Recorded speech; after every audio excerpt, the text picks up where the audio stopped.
Bulan Ramadan padanya diturunkan Al-Quran. Tujuan diturunkan Al-Quran ada 3 tujuan. Yang pertamanya hudan linnas, menjadi petunjuk pada manusia. Yang kedua wa bayyinati minal huda, untuk menerang segala petunjuk Allah kepada manusia. Dan yang ketiga wal furqan, tujuan untuk dibezakan di antara kebenaran dan juga kebatilan. Sadaqallahul azim. Yang dihormati saudara pengurusi majlis, yang dihormati Profesor Madya Dr. Muhammad Yusof, pegawai muslimin dan muslimat sekalian, Assalamualaikum warahmatullahi ta'ala wabarakatuh. Alhamdulillah, kita bersyukur pada Allah kerana pada saat yang terbaik ini kita diberi peluang oleh Allah untuk kita berada pada penghujung yang disebut dengan rahmat Allah. Dalam berdasar pada hadis Rasulullah sallallahu alaihi wasallam, Ramadan ada 3 pusingan, katanya Rasulullah. Awaluha rahmah, awal bulan Ramadan merupakan kerahmatan Allah. Wa awsatuha maghfirah, pertengahan bulan Ramadan merupakan keampunan Allah. Wa awsatuha maghfirah, wa akhiruha intikum minan niran, dan akhir daripada bulan Ramadan dilepaskan daripada azab api neraka Allah dan dimasukkan ke dalam senarai nama di kalangan ahli syurga Allah. Kalau kita hidup di zaman Rasulullah sallallahu alaihi wasallam, boleh jadi kita akan melihat bagaimana cantik dan cerianya wajah Rasulullah di saat sebegini. Seronoknya Rasulullah dengan kedatangan Ramadan. Bahkan kalau kita baca dalam hadis-hadis Rasulullah sallallahu alaihi wasallam, Rasulullah sallallahu alaihi wasallam sentiasa mengalu-alukan kedatangan Ramadan ini. Para hadirin sekalian, kalau kita baca doa Rasulullah semenjak daripada bulan Rejab lagi, Rasulullah berdoa untuk masuk dalam bulan Ramadan ini. Tatkala mana masuk saja dalam bulan Rejab, Rasulullah baca sepotong doa. Allahumma barik li bi syahri Rejab, wa barik li bi syahri Sya'ban, wa ballighni bi syahri Ramadan. Ya Allah, berkatkanlah aku dengan bulan Rejab. Ya Allah, berkatkanlah aku dengan bulan Sya'ban. Ya Allah, panjangkanlah umur aku biar aku sempat masuk dalam bulan Ramadan.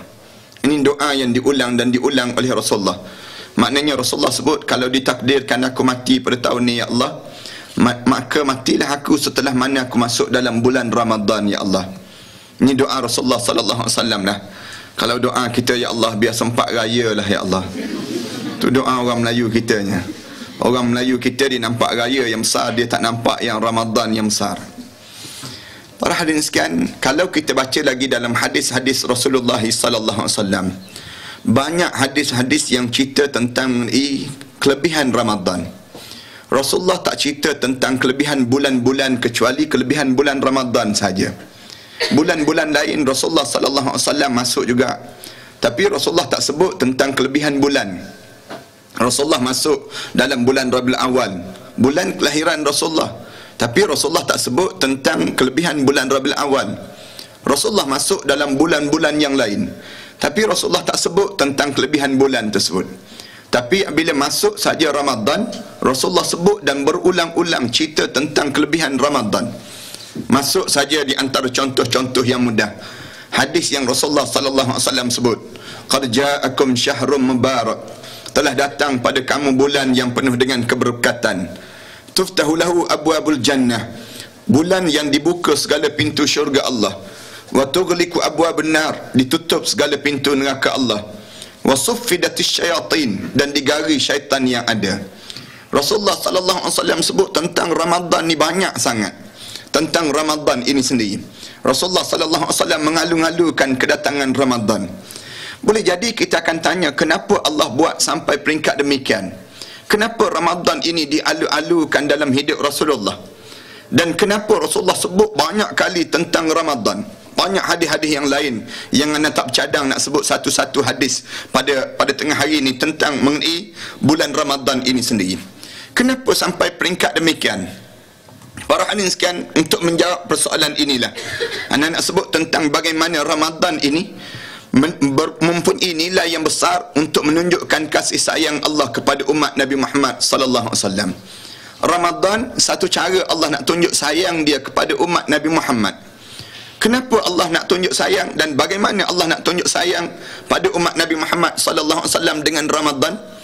Para hadirin sekalian, kalau kita baca dalam Al-Quran, Allah jadikan alam ini, sewaktu mana Allah mula-mula jadikan alam ini, Allah ciptakan bersama dengan alam ni sebanyak lebih kurang bersama dengannya masa. Inna iddatash syuhur indallahi 12 syahra yauma khalaqas samawati wal ard minha arba'atun hurum. Allah ciptakan alam ini, Allah kata, waktu mana mula-mula aku jadikan langit dan bumi, aku ciptakan bersama padanya 12 bulan. Daripada 12 bulan tersebut, minha arba'atun hurum. 12 bulan ni ada 4 bulan yang diharamkan oleh Allah. Bulan yang disebut semenjak zaman Nabi Adam AS sampai zaman Nabi Muhammad SAW. Bulan apa? Bulan Rajab, kemudian bulan Zulkaidah, bulan Zulhijjah dan bulan Muharram. Ramadan tak masuk. Ramadan tidak termasuk di antara bulan yang diharamkan oleh Allah. Semua makhluk Allah sejak zaman Nabi Adam AS sampai zaman Nabi Muhammad, mereka mengetahui 4 bulan ni bulan yang diharamkan oleh Allah. Tetapi apabila masuk saja dalam umat Nabi Muhammad, Allah muliakan satu lagi bulan yang disebut dengan bulan Ramadan. Ramadan tidak disebut dengan bulan haram, tapi disebut dengan bulan Al-Mubarak, bulan yang penuh dengan keberkatan. Ramadan disebut dengan bulan Al-Mubarak, bulan yang penuh dengan keberkatan, diberi khusus pada umat Nabi Muhammad sallallahu alaihi wasallam. Kenapa Allah bagi pada umat Nabi Muhammad sallallahu alaihi wasallam bulan Ramadan ini? Jawabnya kerana memandangkan umur umat Nabi Muhammad tidak sepanjang umur umat yang terdahulu sebelum daripada kita. Umur umat Nabi Muhammad ni pendek je. Umur umat-umat yang terdahulu semua panjang-panjang. Umur Nabi Nuh AS, kalau kita baca dalam kitab, Nabi Nuh AS umurnya sepanjang 950 tahun. Nabi Shu'aib AS 2000 tahun lebih. Nabi Daud AS ribuan tahun. Nabi-nabi dahulu semua panjang-panjang umur. Bahkan Nabi Ibrahim AS disebut dalam kitab Sabilul Idkar wal Idbar yang dikarang oleh Syekh Abdullah Haddad, disebut umur Nabi Ibrahim AS, dia mula akil balik pada usia 120 tahun. 120 tahun baru mula akil balik. Tempat kita ni 120 tahun tinggal batu nisan dah tak kena gaya. Nabi-nabi dahulu semua Allah panjang-panjangkan. Sampai pada umur umat Nabi Muhammad, Rasulullah SAW sebut, umur ummati baina 60 wa 70. Umur umat aku di antara 60 tahun hingga 70 tahun. Para hadirin sekalian, dalam 60 tahun hingga 70 tahun ni, apakah dengan 60 tahun hingga 70 tahun ni melayakkan kita meminta syurga firdaus Allah? Dengan umur 50 tahun, 60 tahun, padankah kita nak minta syurga firdaus Allah? Yang begitu nilai tinggi, terlalu tinggi nilainya tersebut. Keadaan yang amalan kita 50 tahun, 60 tahun. Tuan-tuan ada duit RM50, RM60, padankah tuan-tuan masuk hotel 5 bintang? Tentu kita tak layak nak masuk hotel 5 bintang. Tak payah hotel 5 bintang, hotel berbintang-bintang pun tak boleh masuk. Nak sebut gambaran bagaimana dengan kadar yang secuek ini sahaja pada diri kita. Dalam keadaan sedikit ini, tak mampu kita nak menandingi amalan-amalan umat yang terdahulu. Bagaimana kita nak menandingi amalan umat yang terdahulu? Allah jadikan Ramadan. Ramadan Allah jadikan, dan dalam bulan Ramadan Allah jadikan satu malam yang disebut dengan khairum min alfi syahr. Satu malam yang disebut lebih baik daripada 1000 bulan yang lain. Satu malam ini yang Allah jadikan untuk dicari semenjak daripada 1 Ramadan sampai 30 Ramadan. Cari yang disebut dengan malam Al-Qadr, malam Lailatul Qadar, orang Melayu kita sebut demikian. Nak sebutnya malam Al-Qadr sebut sama dengan usia kita 73 tahun. Kalaulah kita dapat lebih kurang 10 kali dalam hidup kita malam Al-Qadr, sama dengan 730 tahun umur kita. Kalau kita dapat 20 kali malam Al-Qadr, sama dengan 1000 tahun lebih amalan di sudut amalan kita. Lalu Allah jadikan Ramadan ini bagaimana untuk nak menunjukkan sayangnya Allah kepada umat Nabi Muhammad sallallahu alaihi wasallam. Yang kedua, kenapa Allah jadikan lagi, nak tunjuk sayangnya Allah dengan Ramadan ini? Allah jadikan Ramadan ini dengan tujuan untuk nak melembutkan hati-hati manusia. Jadikan Ramadan untuk nak jadi lembut hati manusia. Di antara sebab kenapa? Kerana apabila manusia hati dia keras, dia akan lawan Allah. Kita ni masuk dalam bulan Ramadan, hati kita jadi lembut. Perhatikan, perasan tak perasan, kita jadi ringan untuk buat amal ibadah. Dalam bulan sebegini, senang je. Cuba tengok masjid-masjid kan penuh tu. Datang dalam bulan Ramadan, masuk je satu Ramadan, berubah terus. Masjid-masjid terkejut tengok orang. Bulan Ramadan begini, muka ni tak pernah nampak bulan-bulan lain. Bulan Ramadan nampak pula muka dia. Tengok bagaimana lembut hati kita. Hati kita lebih tersentuh. Dalam bulan Ramadan begini sensitif, senang sangat. Kita lebih terasa dalam bulan Ramadan. Kenapa perlu dilembutkan hati manusia? Kalau manusia hati dia keras, dia akan lawan Allah. Apabila manusia lembut hati dia, dia senang untuk dia sujud pada Allah. Yang kita ni jadi payah untuk kita nak taat pada perintah Allah, di antara sebab hati yang keras. Bagaimana nak suruh lembutkan hati manusia? Keampunan Allah dibuka dalam bulan sebegini. Keampunan Allah, Allah buka sebesar-besarnya. Keampunan Allah Subhanahu wa ta'ala. Kerana apabila manusia sudah minta ampun dengan Allah, maka di waktu tersebut hati dia menjadi lembut terus. Kenapa keampunan Allah ni menjadi besar? Sekali kita buat dosa, sekali titik hitam di hati kita. Dua kali kita buat dosa, dua kali titik hitam. Tiga kali kita buat dosa, tiga kali titik hitam, dan lama penuh nuqtatan sauda, kata Rasulullah.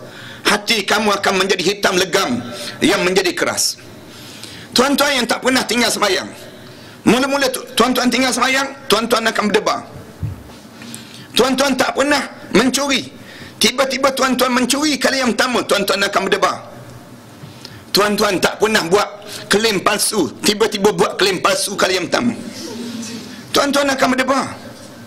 Dalam hati kita, kita akan berdebar terus. Kenapa debaran? Debaran itu tanda adanya keimanan.